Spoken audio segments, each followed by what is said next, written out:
है त साथीहरू अब चाहिँ हामी बस चढ्छौँ है त अब चाहिँ यो बसमा चढेर हामी सर्र भान्जारामा चाहिँ यहाँ साथीहरू हामी चाहिँ निक्लिसकेको छौँ अब चाहिँ हामी हल्का हामीले चाहिँ सपिङ पनि गरेर सकिसक्यो अब चाहिँ हामी हो यो चर्चमा हेर्न जान्छौँ है ल hello and welcome back to my new blog it's Yogendra Rana from Senjwali तपाईँहरू सन्चै हुनुहुन्छ होला एकदम सन्चै आराम नै छु new day new blog episode number 7मा तपाईँहरूलाई एकदम धेरै स्वागतम छ अनि आज चाहिँ हामी फेरि दिदी भेना भान्जा म भएर सबैजना चाहिँ आज सधैँ हामी चाहिँ कारमा हिँडिरहेको थियौँ नि त घरको गाडीमा तर आज चाहिँ अलिकति थोरै नयाँ एक्सपिरियन्स लिऊँ भनेर मलाई चाहिँ यहाँको बसमा चाहिँ एकदमै चढ्न मन लागिरहेको थियो त्यही भएर आज चाहिँ यहाँको बसमा हामी चढ्न जाँदैछौँ है यहाँबाट हामी सेल्सबरी भन्ने ठाउँमा जान्छौँ अनि त्यहाँबाट चाहिँ हामी चाहिँ फेरि ब्याक टु होम आउँछौँ है जस मलाई चाहिँ अब गाडीमा त चढिरहेको नि त तर यहाँको बसमा चाहिँ चढेर मलाई छुट्टै एउटा अनुभव लिन मन लागेको साथीहरू त्यही भएर चाहिँ आज हामी चाहिँ सर्र बसमा गइन्छ एकदम रमाइलो हुनेवाला छ साथीहरू यस्तै यस्तै भिडियोहरू आउँछ है यो भ्लग्सलाई चाहिँ सब्सक्राइब नगरे भए सब्सक्राइब गरेर राख्नु है त साथीहरू ल अब चाहिँ बाटोमा भेटौँ है त साथीहरू हामी चाहिँ बस कुर्दैछौँ है त बस स्टेसनमा अहिले चाहिँ हाम्रो घडीमा 3 बजेर 55 मिनट भएको छ अब चाहिँ ठक्क यहाँनिर बस आउँछ त्यसपछि हामी बसमा चढेर जान्छौँ है त साथीहरू यस्तो चिसो छ साथीहरू 7 सेल्सियस छ र साथीहरू हाम्रो बस चाहिँ उहाँ आउँदैछ देख्न सक्नुहुन्छ तपाईँहरूले यो बसमा चाहिँ चढेर हामी सरर जान्छौँ हामीले चाहिँ गाडी यहाँ पार्क गरेको छौँ अहिले गाडी लिएर जान्छौँ है त ल अब चाहिँ हाम्रो बस आउँदैछ 2 तले बस देख्न सक्नुहुन्छ तपाईँहरूले है त साथीहरू अब चाहिँ हामी बस चढ्छौँ है त अब चाहिँ यो बसमा चढेर हामी सर्र गइन्छ मेरो न्यू एक्सपिरियन्स यो बसमा चढेर अब हामी गइन्छ है त ल साथीहरू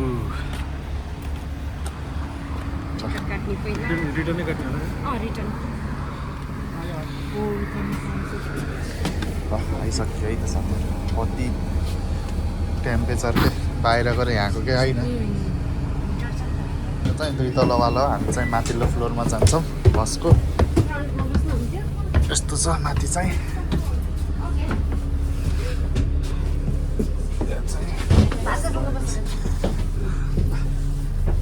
भान्जारामा चाहिँ यहाँ सुरुमै बस्छौँ है त ल हेरेर चाहिँ कस्तो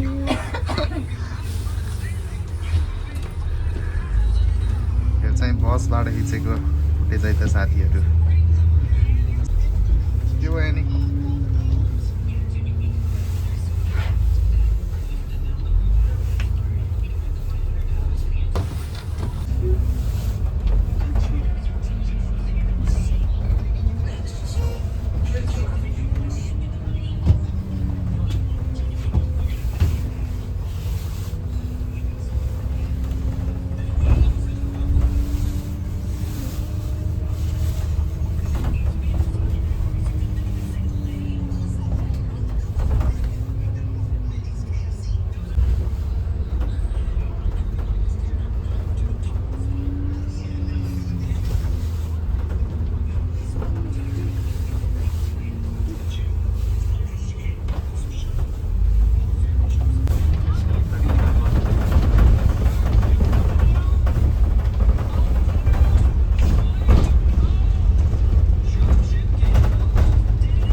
ल साथीहरू हामी चाहिँ निक्लिसकेको छौँ। अब चाहिँ हामी हल्का सेल्सबरीमा घुम्छौँ, सपिङ गर्छौँ, त्यसपछि अहिले भेटौँ है त ल साथीहरू। साथीहरू अहिले भेट्ने त यस्तो छ, अहिले यस्तो जाडो छ। यो चाहिँ सेल्सबरीको बजार। यहाँ चाहिँ स्याटरडे चाहिँ बजार लाग्छ अरे। कस्तो दामी रहेछ ठाउँ है, सक्नुहुन्छ तपाईँहरूले। ल साथीहरू हामी चाहिँ सपिङ गर्छौँ है त, अहिले भेट्छौँ है त साथीहरू। हामी चाहिँ फेरि आज सपिङ आएको छौँ सेल्सबरीमा। अब चाहिँ हामी हल्का फुल्का सपिङ गर्छौँ अनि तपाईँहरूलाई भेट्छौँ है त। यो त लेडिज हामीले चाहिँ सपिङ पनि गरेर सकिसक्यो। अब चाहिँ हामी हो यो चर्चमा हेर्न जान्छौँ है। ल अहिले चाहिँ यस्तो छ, बेलुकीको 5:24 भइसकेको छ। हेर्नु न कस्तो दामी यो ठाउँ, हेर्नु न साथीहरू। वाउ ब्युटिफुल, कस्तो राम्रो है साथीहरू। ल अहिले माथि गएर भेटौँ है त। हामी चाहिँ चर्चको नजिक आइसकेको छौँ। यो चाहिँ सेल्सबरीको एकदमै ठुलो चर्च रहेको छ।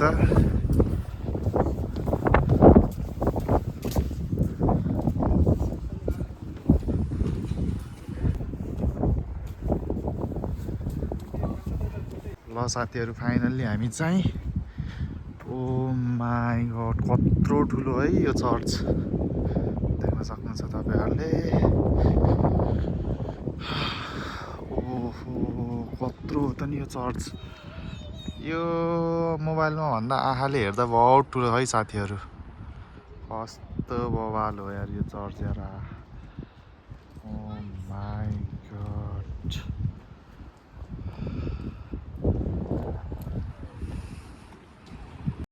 ल साथीहरू हामी चाहिँ सेल्सबरी घुमेर सपिङ टन्न गरेर अब चाहिँ हामी घर फर्किन लाग्यो, किनकि हामी अझै एकछिन बस्थ्यौँ होला, तर आज चाहिँ हामी बसमा आएको थियौँ नि त। त्यही भएर चाहिँ बसमा चाहिँ ठ्याक्क टाइम टु टाइम फर्किनुपर्छ नि त। त्यही भएर चाहिँ हामी छिट्टो फर्क्यौँ। यस्तै भ्लग हेर्नको लागि चाहिँ अब ट्याक्क पार्ट 2 आउँछ, त्यसको लागि चाहिँ यो राणा ब्लग्सलाई सब्सक्राइब गरेर राख्नु है त ल साथीहरू। हस्त धन्यवाद।